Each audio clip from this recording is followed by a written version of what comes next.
Welcome to the Next Gen Podcast. Stepping up to the microphone are your hosts, Bryson Wright and Alex Winton. They got next, so let's get to the show.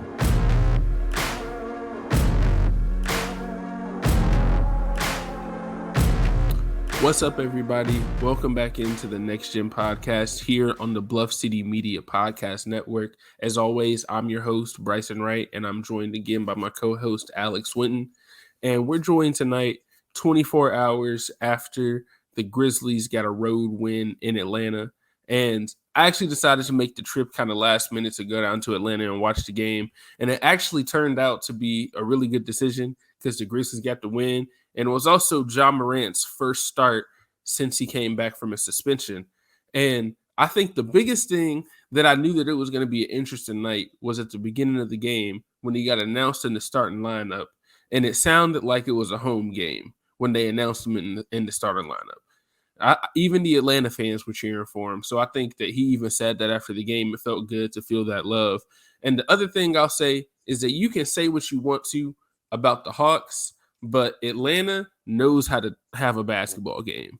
Like there was like celebrities all up and down the front row. Lil Baby was there. Gucci Mane was performing at halftime. They were playing music throughout the entire game. It felt like, I'm sure you could hear it on the over the air too. It was super loud in there. So it was a good time. And then the Grizzlies got a win and also got to see a really good performance on the other side from Trae Young too. So all in all, it was just an awesome game. I feel like I think it was one of the more exciting games on the season, especially when you consider that it was a road game and they actually got the win too. Yeah, no, it was cool. It was lit. No, I'm glad you had fun. Listen, I've heard from other people. I think shout out to my boy Daryl. I'm gonna give him a shout out on here. Daryl, I think y'all went to Summer League together, or you saw him at Summer League, Daryl. I think you might have. I don't know. Yeah, I got you. Yeah, he went to the game too and made the trip. And he was telling me about it, like the experience and all that was cool and dope. And yeah, no, I've seen it. Like it looked cool. The Atlanta games, like they look lit. The only bad thing, respectfully, is their team is just average. Like if their team was like top, like they would really have a great home court. I don't know what their record is on the court on home, like home and away, but like I'm pretty sure if they ever become good, that home stadium might be like top 10 for real. Because can't you get like haircuts and stuff there? I'm like and do all that other stuff. Like it's wild. I didn't see all of that. I didn't see any haircuts or anything, so I don't know where that is. But no, I heard. I heard. I ain't been there. I heard. That's just a report. I ain't been there. This is what I'm saying. I've heard. I ain't been there. I would love to go there, but I'm saying like I heard their stadium's crazy. Like they got a lot of stuff going on. That's all I'll say. They got a lot of stuff going on. They did have a lot of stuff going on. There was a lot of stuff going on. But then also got to see like the Dominique Wilkins statue and all that too. So that was really cool. But getting back to the game, I think it was Ja and then really Desmond Bane too. I think that just seeing the two of them have another one of those games like they had earlier in the season where it's just like a complete backcourt takeover. And especially like when Des came back in that fourth quarter when the Hawks had cut the lead all the way back down to 1. And he just came out, and you could tell by the look in his eye that he was ready to try to end that game. And I think he scored like 6 or 7 in a row. And as soon as he came back in the game, they ran a play for him, got an open mid-range jumper. Ja hit 3 big free throws down the stretch too. So I think it was just an awesome performance between the two of them. And then they got a lot of contributions from everybody else. Obviously, Jaren played really well, especially on defense, another defensive player of the year type game with 5 blocks, 3 steals. And we got to talk about the whole John Collins and Jaren situation too, and the technical fouls and all that. What'd you think about that? That was crazy. First off, the block was crazy. So I saw when, I think because either it was a pick and roll, I forgot what it was, but Collins had an open lane. And I saw Jaren, and then you know how Jaren is. Sometimes we're like, do we really want him to go for it just because we don't want him to get a foul? Is it going to be too late? And I saw him like revving up like he was finna like try to block it. Now, you know, he get dunked on sometimes. That's part of the game. Like if you're going to be a shot block, if you don't average 3 blocks a game, you're going to get dunked on. Like it's just part of the game. So I'm like, well, I hope he get it. And then he got it. And I'm like, oh, wow. And then as soon as that happened, as soon as that my reaction happened, they caught a foul. And I was like, ooh, I don't know. That might be clean. And then after that, they got the text. And I was like, I'm like, bro, first off, I think they called a tech on Jaren, then they called one on Jenkins. Yes, so they called. So seeing Like where I was sitting, I could see it pretty well of what happened, and it was like 50-50. I thought they called the block like in the lower body, like not really up top. I thought they called the foul like kind of in the midsection. So that's why I wasn't sure if they were going to overturn it. But it was definitely clean up top. There's no question about that. And he got all ball. So I think it was just an awesome block by Jaren, first of all. But Jaren kind of went like when the refs were kind of close to half court, Jaren followed them. He was making hand gestures. I don't know exactly what he said, but the refs had decided that it was a little bit too much, whatever it was that he had said. And then you could see Coach Taylor Jenkins kind of over there on the sideline in the huddle. And you could see him that as Jaren was walking over there, he was talking to one of the assistants and he was getting kind of angry. And then he started yelling at the ref as well. And then the ref came and he was like, yep, gave him a tech too. So yeah, it was definitely interesting. But I do feel like, and I got to give a shout out to my dad too, because I was talking to him about it last night. And he was like, I feel like if you're right about it, they should take the tech back. Like if you were right about the call and you challenge it, they should take the tech back, which I feel like that would be a cool rule. But obviously they're not going to do that because they're going to say, oh, well, you still shouldn't have made a scene about it. You should have just challenged it. But they challenged it and they were right. So it ended up working out pretty well. Got Jared another block, helping the defensive player of the year agenda, even though they did still end up get 2 technical free throws off of it. It was still it was worth it, even just for like the highlight. Yeah, no, because Jaren got like a nasty block collection this year. He got 2 on B. He got 1 on Collins. I feel like I'm missing a few more like nasty blocks. But nevertheless, like Jaren got I'm glad because this helps the DPOY agenda. I'm here for it because I'm very scared that Brook Lopez is getting not too much love, but like I'm very scared that he could really win it based on what I'm seeing. But we're gonna keep pushing this agenda so we can flip it. I'm hoping and praying that we can get Jaren to DPOY because I'm telling you, if he get DPOY, his season like accolades gonna look like kind of crazy. I ain't gonna lie, it's gonna look kind of crazy if you really look at it. Once we get back there, or once we get there. Well, even if he doesn't win DPOY, which I think he should, obviously, and I think that honestly it should be a lock. I don't like. I get that Brook Lopez is having a really good season, but when you consider that Jaren has been a better rim protector, I know in total blocks Brook Lopez has more and all that, but he's been a better rim protector in the games he's played, and he also is leading the NBA in field goal percentage defense and at the rim. It's ridiculous the way that he is contesting the amount of shots at the rim, the same way Brook Lopez is. But you also add in the fact that if he gets switched on Steph, he's smart enough to, push him into the help defense or stay with him out on the perimeter. He doesn't get played off the court in crucial situations like other big men can, just because of how versatile he is on that end. And then you also keep in mind that in terms of players that are his size, he has some of the best hands in the league when you consider like his steal numbers. He's averaging over a steal per game. And it is like the stuff that he's doing on the defensive end just overall is ridiculous. I think that he should be a lock to get it when you take in like the full body of work and everything that it takes to be a great defender in the league. And his fouls are down. Like that's the big thing. Oh, he fouls too much. His fouls are down. He hasn't fouled out as much. All of that. So I think if there's a year for him to get it, it's this year. Yeah, no, and another underrated thing, not only his hands, is like he just nimble. Like he can move very well. Like the way he can like kind of shift after certain things. Like even if he get beat, he has a lot of margin for error because of his wingspan. So like that's why he baits a lot of people.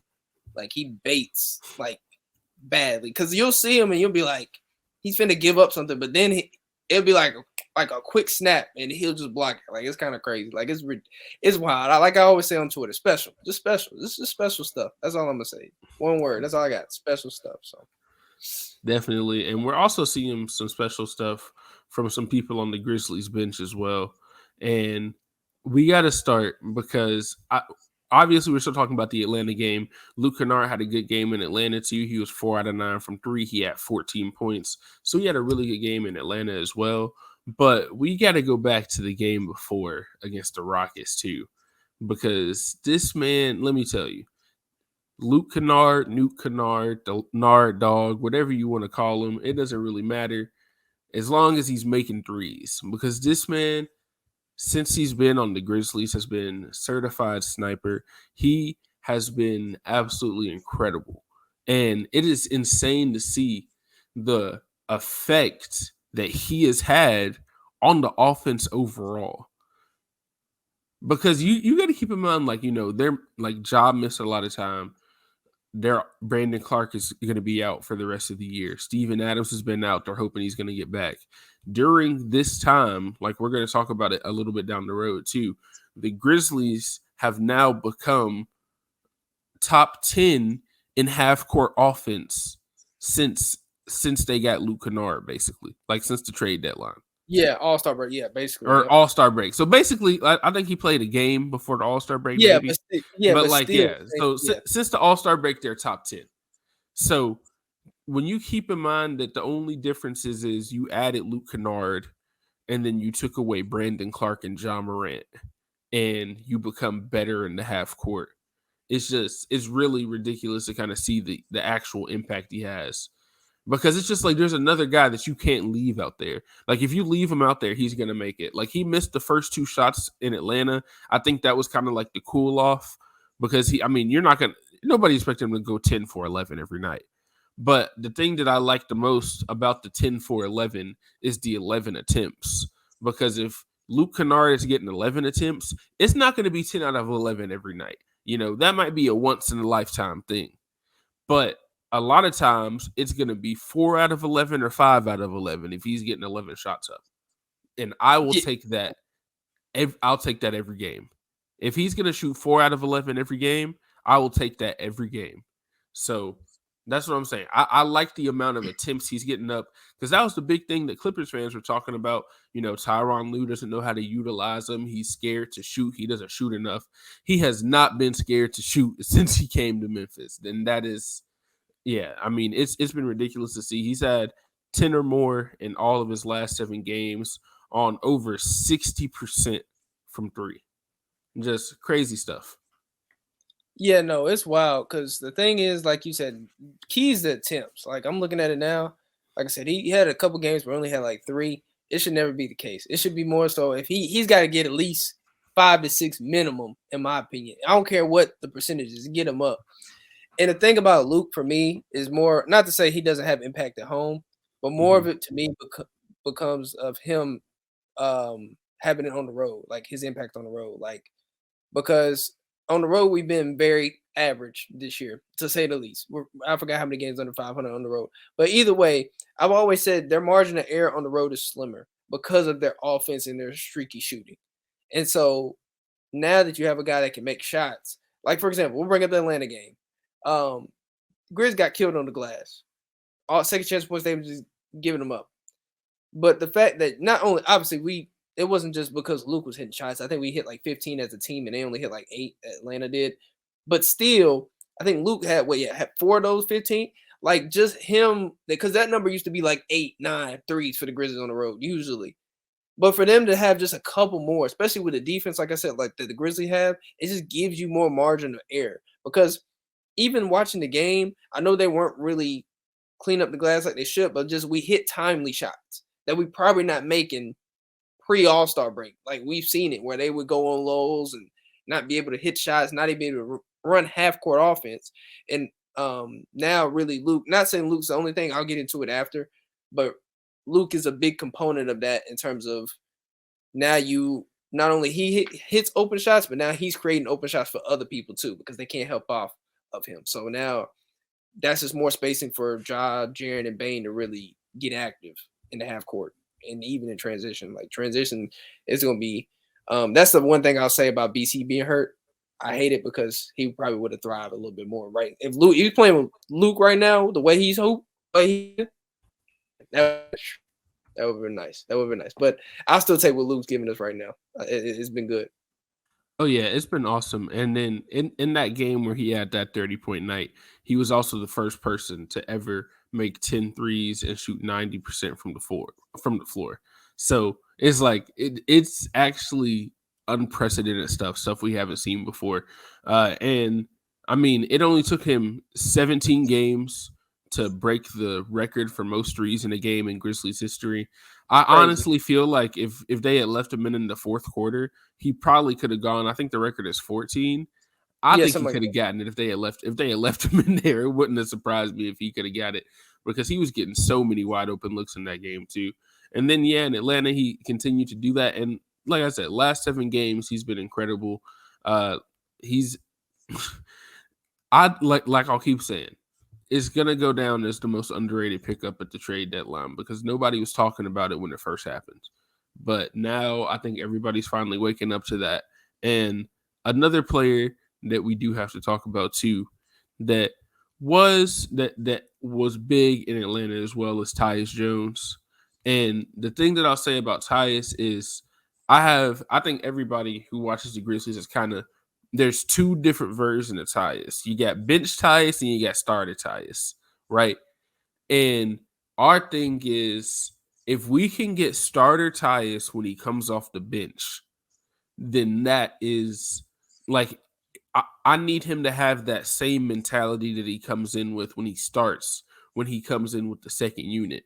And I think that's what you saw in this Atlanta game. He came out and he was aggressive. He wanted to shoot when he was open. Like he took his shots. He was aggressive. Took some mid-range jumpers. And the Atlanta fans around me too at the game were kind of like, oh, Tyus Jones, because he's one of those players where it's not like I feel like real like NBA fans know who he is and they know that he's a hooper, but he's not a guy that people expect to come out and hit shots the way that he was hitting them. Especially, I think he started 4 out of 5, so he was just playing amazing. And I think if they can get starter Tyus off the bench, that is like the best backup you can have because the way that he runs the offense is to perfection. Just the ball never seems to stop when Tyus is the point guard, and I think that's going to be the big thing going down the stretch. Is first of all continuing that when Ja's in the starting lineup and not getting into so much of we're going to sit and watch Ja do his thing, and also for Tyus to continue to do that when he comes off the bench. And I think like last night's game in Atlanta, that was the perfect example of what he needs to do when he comes off the bench. Yeah, I think Mike Wallace said something about what you were talking about. Tyus running the show. I think this would be like his 4th or 5th year leading assist turnover ratio, which is insane. Like that's kind of crazy. But yeah, no, Tyus. It's crazy because someone with Tyus when he's a starter, he's more aggressive, and whereas when he comes off the bench, he doesn't seem like he want to hunt for shots at times. But also sometimes he'll be very streaky too, like coming off the bench. Like I guess to be fair, it's kind of hard sometimes because especially when you have not lows, but like sometimes you got to start, sometimes you got to play more minutes. Like sometimes he'll play like I think he played against Atlanta 22. Some nights he'll play like 25, 28, even 30 if Ja's out.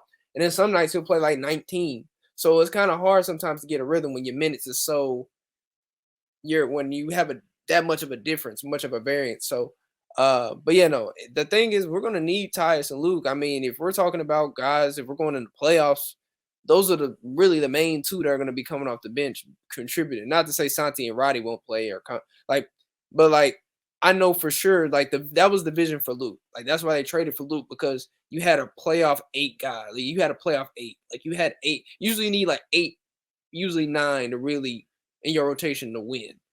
And we had 8. We had 8, but now one of them went down. The other one we don't know is coming. I mean, they said he could with Adams, he could come back. We know BC's not coming back. So now you definitely probably gonna need a little bit more from both of them off the bench. I'm not saying they gotta have I don't expect Luke to have 30 off the bench every night. Like that's not happening. But like just what they did in Atlanta, I would like to see more of because we're going to need that, especially in the playoffs. I mean, playoffs is in a couple weeks, literally. Like seasons, literally. seasons going by like that. So like guys got to get in the rhythm, which I feel like they are. So yeah, no, I just need them to keep playing this way because it's gonna be huge. If the Grizzlies want to do what they say they want to do, they're gonna need both of them. So especially now.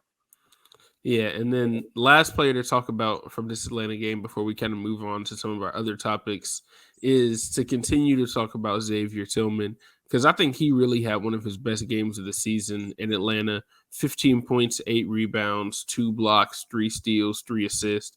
And it really felt like he was just everywhere on the court. And you talk about the Grizzlies missing Brandon Clark.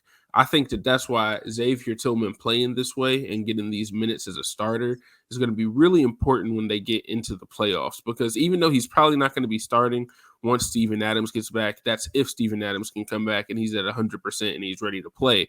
Even if that is the case, the experience that he's had in the starting lineup is going to make him such a weapon for the Grizzlies off the bench. And I think it's going to be similar to what you saw last year, where it's going to be a matchup thing. But he's now proven that if there's a matchup where maybe Tillman is better, instead of just going with, okay, well, Adams, Adams is the guy we're going to go with. Maybe if, like we saw last year, Tillman had to play against the Timberwolves because he was a little bit of a better matchup. So we'll see if he can be that kind of guy when it's playing like maybe more of a small ball team. And it also gives you, maybe if it's not even in the starting 5, just throughout the game, it gives you a little bit more versatility at that 5 position, which I think is going to be really important getting into the playoffs, especially when you're playing a lot of perimeter-oriented teams. Yeah, no, I agree. I brought it up on Twitter. Like I brought it up again after this Tillman game because I was like, Tillman hooping. I said it. I forgot what game it was, the initial tweet, but I was just like, a lot of y'all owe Xavier Tillman an apology.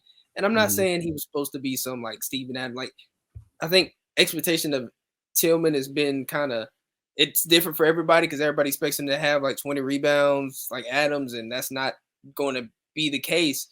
But like, people don't understand like how hard the role that he has to play is in terms of being a guy that's out of the rotation, now in the rotation, and now being more consistent guy in the rotation, and how solid he's been as a third big. Like, people understand, like, it's hard for players that usually third, fourth string like that and sit to then get this opportunity and then to be good in this opportunity. It doesn't matter where you're playing at. And so for Tillman, I feel like he's been playing well. Obviously, some nights he might not have it. Like, I think before that, the other 2 games, I didn't say he was bad, but they just went with different options. I think Tillman only had like 19, 20 minutes in the last couple games before yesterday. So because it wasn't just like you said, matchup dependent. Like, I think they opted with Santi, they opted with Roddy. Like, they wanted to see different looks, which is probably what's going to happen in the playoffs too. Like, I expect to see a lot of Jaren at maybe the 5, and then not to say Adams will be out there if he is out there, but even, like, it's going to be a lot matchup dependent. Like you said, last year we had to take Adams out of the series and against Minnesota and put Tillman in. And so, I think with Tillman, he's just going to continue to play well. Because the thing with Tillman, he's very high IQ when he wants to be. Really, the question is he going to make his floaters? Is he not going to really fumble the ball offensively sometimes and give you, some loose turnovers? Like, it's stuff like that.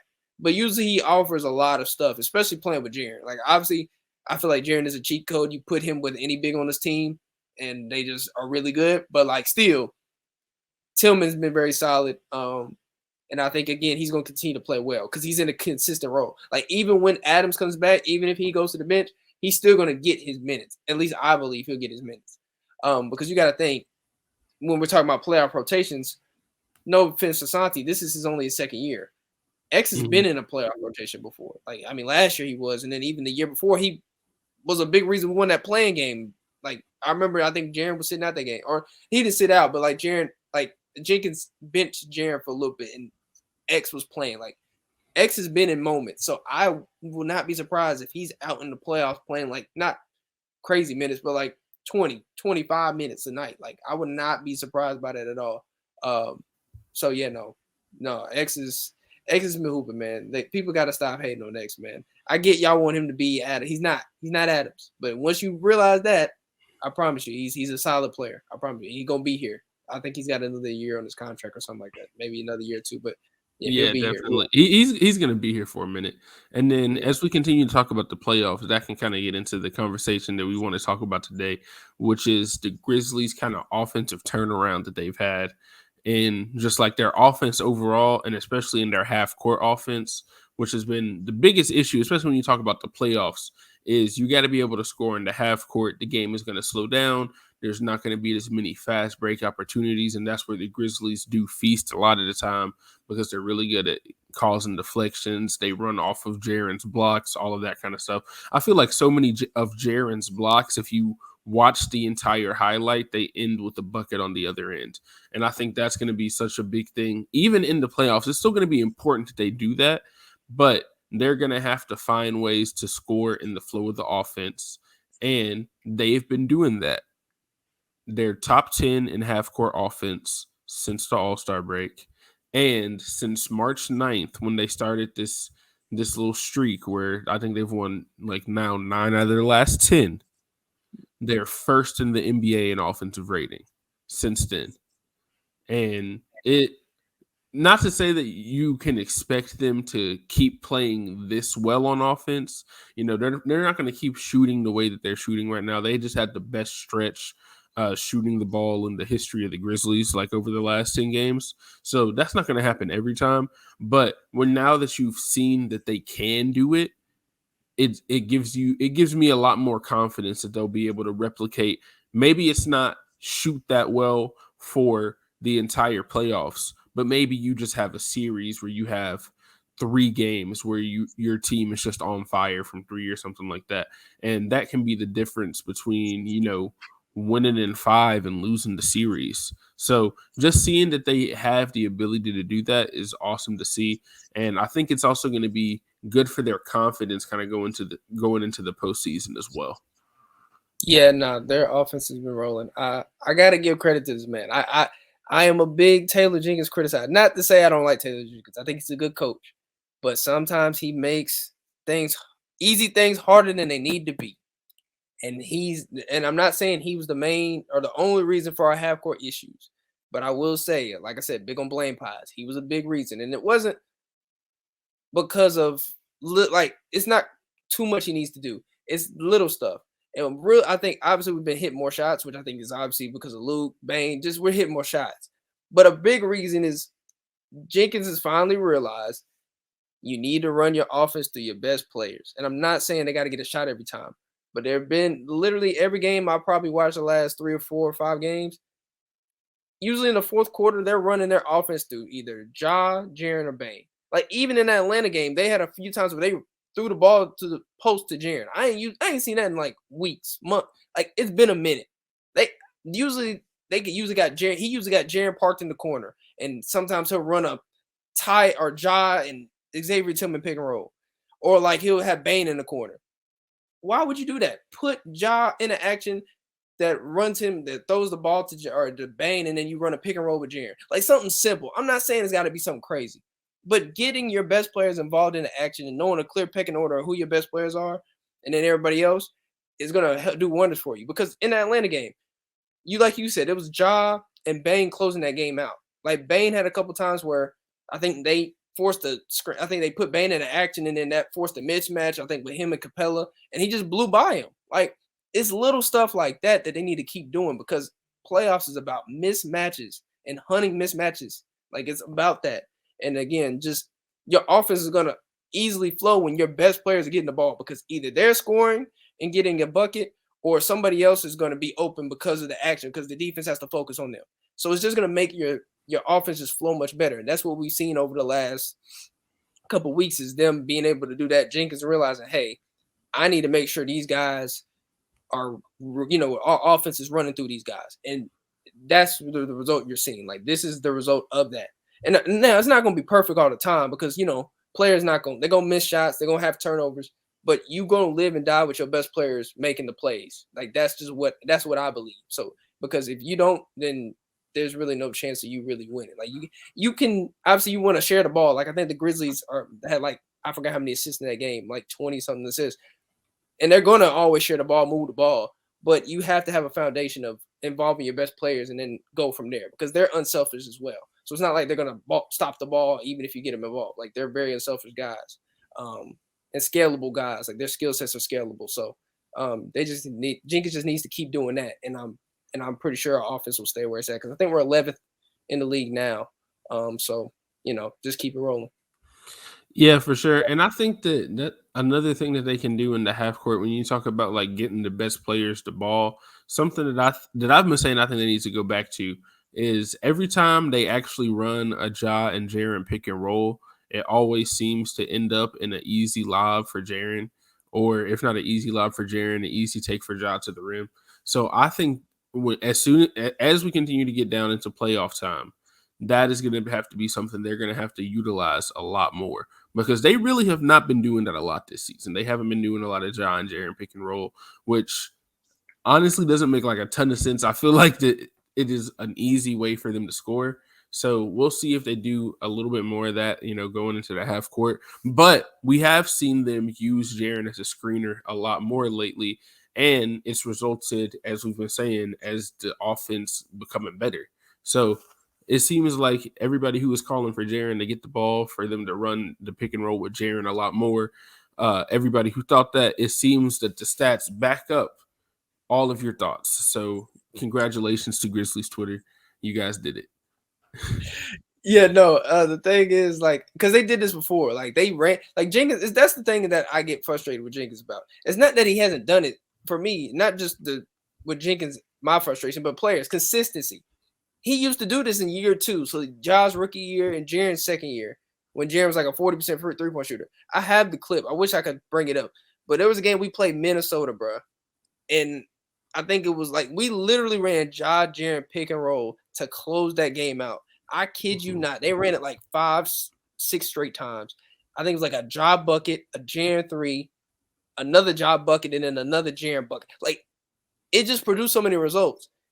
And then we just go and like that was like the only game they did it, but one of the few games they did it. And then and then the year after, Jaren was hurt, so he wasn't into the you know what I mean? Like he came back and it was like a deer in headlights. Then the next year, last year, they ran the offense, but more so they still didn't use Jaren as they should have. And even this year, to start out the year, they did the same thing. He was more efficient, but he didn't have as much shots. You're still parking him in the corner. You're not involved in the pick and roll actions because obviously I think a lot of it has to do with the Adams injury, and it's forcing not only players to be more, but coaches to do more in terms of scheming and what they need to do, running, with play calls and things of that nature. So, obviously you never want nobody to get hurt, but sometimes we've seen over the course of NBA history, like some injuries are a blessing in disguise in that type of sense, where you have a guy that goes down, which forces either a star player or a good coach to have to do something that has worked in the past, or they haven't seen much of before, and now it ends up becoming a staple going forward. So I think that's what happened with us really now, because now you're starting to see them involve Jaren as a focal point in the offense, along with Ja and Bane really getting their game off. So yeah, I really think it's a really good thing that they just need to keep doing, especially that Ja and Jaren pick and roll. Like, that's one of the hardest pick and rolls to stop, especially if Jaren's hitting threes. Like, it's just gonna be it's gonna be hard to stop, especially you've got Luke on the wing, Bane on the wing, and Lord knows you throw out like a Santi or a Roddy out there, like if you want extra, if they're hitting shots. You know what I mean? Just that's a possibility. I'm not saying they're gonna finish games, but I'm simply saying, like, or a Dylan if he's hitting shots.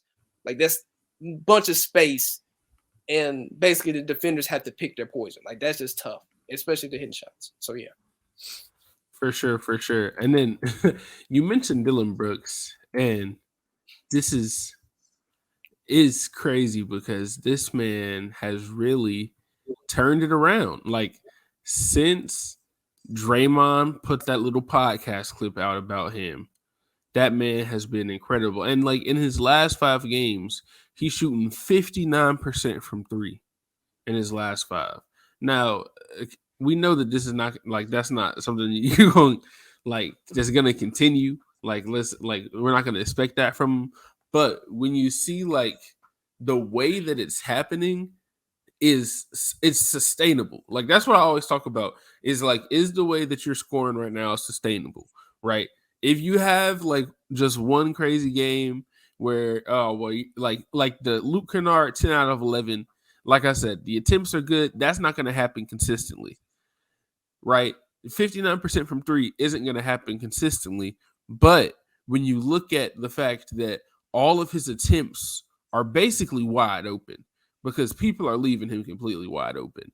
And if it's wide open attempts, it might not be 50%, but even if it's 30, if he's 38% in the playoffs or something, or 35 even compared to what he is now on those open attempts, and teams are going to give those to him, I think that it's going to hurt people when we get into the postseason. And I think he's actually been a reason why the half court offense has been better too, because he has taken a step back as well and let Ja, as he's come back, kind of take over. He let Jaren and Tyus run the offense when Ja was out, and he was one of the big reasons why Jaren continued to get the ball when Ja was out too.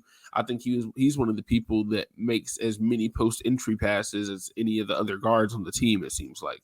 So I think that aspect of his game is good. And then if he's playing like this version of Dillon Brooks is a version of Dillon Brooks that the Grizzlies can win a lot of games with, when he's efficient and he's not taking as many shots, and all the shots that he does take are open and in the flow of the offense. And I think that's the thing that I've noticed is whenever it comes to Dillon, if he misses an open shot, he misses an open shot. But I feel like in the last couple weeks, we're having less times where we're like, oh, that's a bad shot. Oh, that's a fadeaway over two people, all of that, the stuff that we've seen in the past. He's not really doing that. And I think he's also done a better job of trying to get to the rim a little bit. I mean, he still has his limitations on the offensive end, but this version of Dillon Brooks is the version that they're going to need going down the stretch. Now, like I said, not necessarily 59% from three, Dillon Brooks. That's not what we're talking about, but just the version of him that's taking smart shots, because smart shots is going to equal higher efficiency, and higher efficiency equals wins. So, yeah, shout out to Dillon, because I feel like sometimes he does get a bad rep just overall. He does it to himself a little bit when it comes to like the post-game media stuff, but I still think when you talk about his play on the court, sometimes he does get a little bit, like, I think he gets overhated a little bit. I mean, obviously he has his issues just like any other player, but when he's playing the way he has been now, you got to give him his props. Yeah, I'll listen. I'm a big Dillon criticizer too. Okay, I criticize a lot of folks on the team. I just want this team to do good. So just because I criticize folks doesn't mean I have anything personal against these folks. I just call a spade a spade. With Dillon, he's been better. I think Chris Vernon might have said this. Either take, in terms of Dillon, like his conundrum with Dillon, like either take less shots or make more, because that's the thing with Dillon. Not only did he take a lot of shots, and still does sometimes, he wouldn't make a lot. Like his efficiency still career lows. But the thing, like you said, the stretch, he's shooting better shots, smarter shots, and making more. And so that's really going to be a big thing, especially in the playoffs, because possessions are limited. So any bad shot or any bad turnover could end up costing you greatly. Like we saw it last postseason before. We've seen it before. So my thing is with Dillon is hopefully that continues, because knowing where you are in the pecking order is a big, big thing, especially for him. Especially for him with this team. Because if he realizes that, and also realizes, hey, a better shot, like you said, making an effort to get to the rim more is a better shot than him trying to take a step back contested mid-range shot or three-point shot. Like little stuff like that is going to make a big difference for this team. Because even if he doesn't make it, okay, he might get fouled because he is a bigger guy, so he can use his physicality to get to the basket. And again, taking wide open threes instead of a step back three at the end of the shot clock, or something where we only make one pass before he takes that shot. Like little stuff like that, realizing that, I think is going to help this offense, or has helped this offense. And will continue to help this offense, especially if he hitting shots. Because the thing with Dillon, obviously he hasn't been the most efficient player in his career, but when you go look at his numbers, like especially his earlier years before that last year when he got hurt, he was shooting the ball not bad, not like, Bane or Jaren, even Jaren level at times, but he shot like 34, 35, 36% before. And I think one of those years was on the same kind of attempts he's taking now. So like he's been able to hit shots, but again, we're just hoping that consistency can come around, because if he's hitting shots from three, like you said, 34, 35%, I mean, shoot, that's especially when you got Luke and Bane. Like, again, when the Grizzlies are hitting threes, like for them, that is like golden. Like they're, I'm not gonna say unbeatable, but they're tough to beat because they defend. That's usually the difference. You got teams that can score the ball, but they can't defend. And then you got teams that can defend but can't score the ball. Like, you don't get both. Usually, if you both, you're a contender, which I think the Grizzlies are in that echelon. They're in that realm right now for sure. Yeah. That's not a question. So offensively, so for them, I think with Dylan, he just has to continue to keep hitting shots like this. Like, if he does, along with everybody else, then yeah, that's kind of scary hours. Very scary hours. That's all I'm saying. For sure, for sure. And as we continue to kind of have these conversations, we do got to take a look at the standings overall and a look at, we talked about where the Grizzlies are right now in the second. I think they're going to be second, but they do have a chance. They could have a chance to move up to third.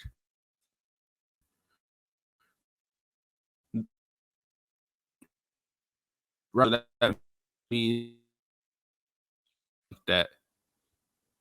But I think, and I also think that it could one, they really would want it, because the 1 seed, honestly, is probably going to have a more difficult path this year. Yeah. The thing with the 1 seed, I think you got to really consider is that Denver probably is not going to fall off a cliff too much. And the thing about Denver is, like, they're not. I mean, we're only 3 games behind, but the thing with Denver is, they're so good at home. I don't know how many home games they got left, but Denver is going to be very tough to catch. But I mean, I wouldn't be surprised if they did. I'd have to see the schedule, but I know the Grizzlies are probably going to stay in second. I do feel comfortable with the Grizzlies staying in second, because they, like, looking at I think they got 8 games left or something. I think it's like 4 on the road, 4 at home, and I expect them to win all 4 of the home games. It's really where they're going to win on the road. Personally, that's how I feel. So I mean, they could still make a chase for that 1 seed. I don't know if they necessarily will, because again, here's my thing. I could see them doing what they did last year, where they know they're locked in at 2, they can't get 1, or they can't go no lower than 3. They're gonna rest some guys probably in them last games. They did last year against Boston. I think in another game, or I think Boston was the only game. But regardless, I can see them resting guys. I think that. I mean, no, I don't think Ja's, like, I don't think Ja's resting. I think he probably does have some type of injury. Obviously, they're doing it right now because they know they got it back to back. Ja's doubtful for tomorrow's game. Probably won't play. But, like, at the end of the season, if they're already locked in, I could see them sitting like Ja, Jaren Bane for like a 1 game or 2, if they know they're locked in at number 2. So I could see them make a run, maybe, if they see the standings. But also, like, teams do this a lot. They like to. It's all NBA is about, like, playoffs is about matchups. So if they see a better matchup at 2 than they do 1, I wouldn't be surprised if they stayed there. Even with the play-in tournament, they might take their chance and be like, "Hey, we'd much rather play like Minnesota or whatever," and they'll be like, "Okay, well, all right, we're just gonna stay at 2 instead of making this push for 1." You know what I mean? Not to say they're ducking anybody, but, like, it's just smarter. If you know you match up better with the team and you could win, you have a higher chance of winning against that team. Do that. Like, I know people like to talk about competition and who you're playing. They don't care about that. They just care about winning it. And whatever is the easiest path to winning that championship, or winning get the winning at the highest level, they're gonna do it. So I'm not gonna be mad at it. But I mean, I would love for them to make a run at 1. That'd be great, but I'm not gonna really trip off of it. You know what I mean? So yeah. And it's also going to be interesting to see what happens kind of with the rest of it, because when you look at the Clippers too, now that Kawhi is, well, not he's out, but I know that he had like a facial contusion and all this, and they were talking about he might have to have a mask and a bunch of different stuff with him. We know Paul George has a knee sprain. He's going to be out.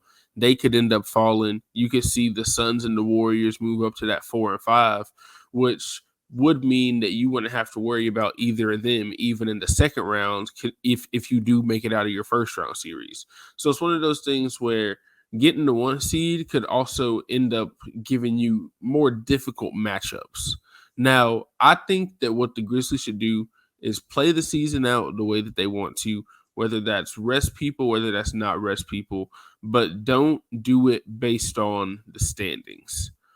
I'll just do it based on how the teams are how the players are feeling, based on how the coaches feel about the team as a whole at that time. If they feel like they can afford to rest Ja and Jaren or rest Bane for a game, then they should do it. But they should not do it because of seeding. They should not do it because, oh, we don't want to get this seed or something like that. I think that at the end of the day, if they get the 2 seed or if they get the 3 seed, they get home court for the first round. I think that that's going to be good enough for them. I think it's going to be fine. And I think that they have a good chance to make a run in the playoffs. It's like there's not going to be an easy first round matchup. There might be a little bit, maybe an easier matchup, but none of the teams in the West that are fighting for these play-in spots that we're going to be watching over the last couple weeks, which it's going to like, it's also another thing. There's no way to tell who the Grizzlies are going to play in the playoffs right now. Like you could have a crystal ball, whatever. It doesn't matter. Like it, especially when you consider how quickly things can change when the standings are this close. Because like you look at the Mavericks a couple weeks ago, oh yeah, they might even be in the top 6. Now they might not make the playoffs, and it's like that's how quickly it can change right now. So there's no way to tell who the Grizzlies are going to play, but it's going to be fun to watch. I'm excited to watch this last couple weeks of the season. From a Grizzlies standpoint, and also just as like an NBA fan in general. Yeah, no, yeah, especially like because that playing tournament be kind of crazy. I mean, because even the team like Dallas, if they, I mean, like I'm just looking at because I got the standings right here. I'm looking like it's crazy. All these teams are separate like by a game. Like they could go on like a 3-4 game winning streak in these last couple games and be at like 6. Like Minnesota could go on a winning streak and they could be at like 5 by the end of this week. Like it's crazy. Like it's crazy to me how close this Western Conference is. I mean, obviously, a lot of it's maybe injuries and all this, but I think a lot of it's parity. Just teams just better. But yeah, like for that, it's gonna be fun to watch. But also from a Grizzlies perspective, it's gonna be fun to watch because, I mean, I think they're starting to play their best basketball. You're getting guys back.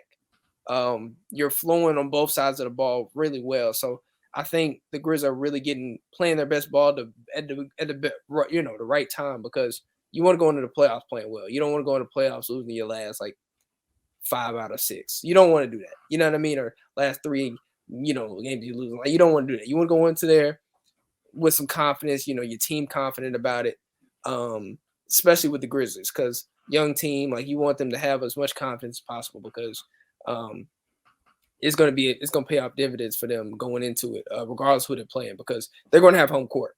Like regardless, they're going to have home court that first round, and they're elite at home. Like they're just elite. That they're one of the best home teams. So I think that along with the confidence thing, is going to really pay off for them. Knowing that and not necessarily saying like they're going to like win every game, but just knowing that they have that safety blanket of home court. Like I feel like it's going to help them out. So yeah. Definitely. And I think that after last season, they're going to understand how important that first game is going to be. Because I think that's something that going into last year, not to say like obviously it's a playoff game and not to say that's an excuse, but it's like, the Warriors came in there knowing like, we got to get one of these 2.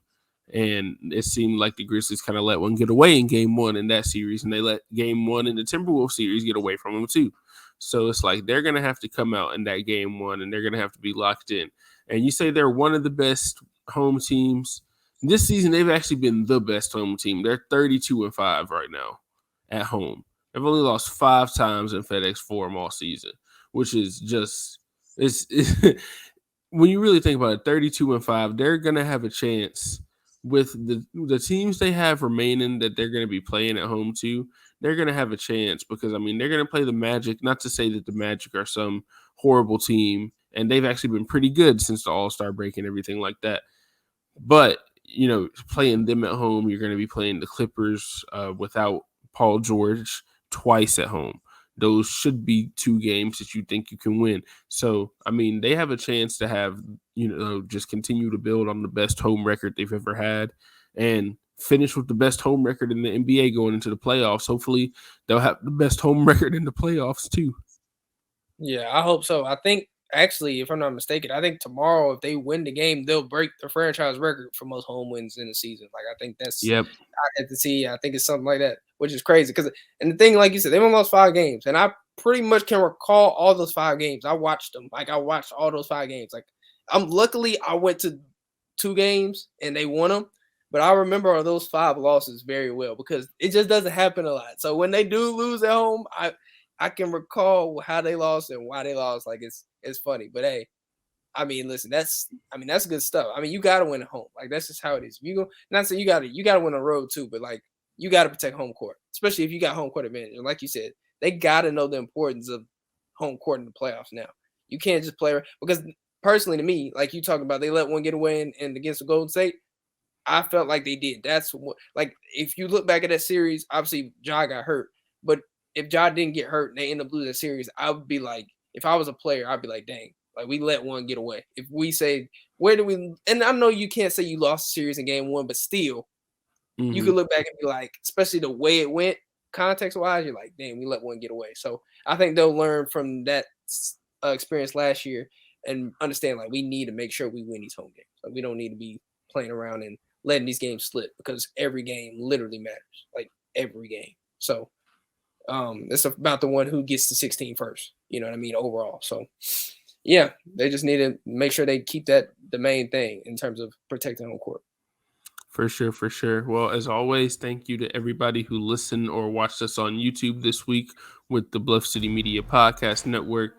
Be sure to subscribe and become a Bluff City Media Insider today at bluffcitymedia.com/join. I'm your host, Bryson Wright. As always, I was joined by Alex Winton. We'll see you guys next week. Thank you for listening to this episode of the Next Gen Podcast. If you enjoyed this episode, leave a like and a comment wherever you download your podcasts. Head over to www.bluffcitymedia.co, where you will find comprehensive coverage of all things Memphis sports and how you can become an insider. We'll see you back here next time.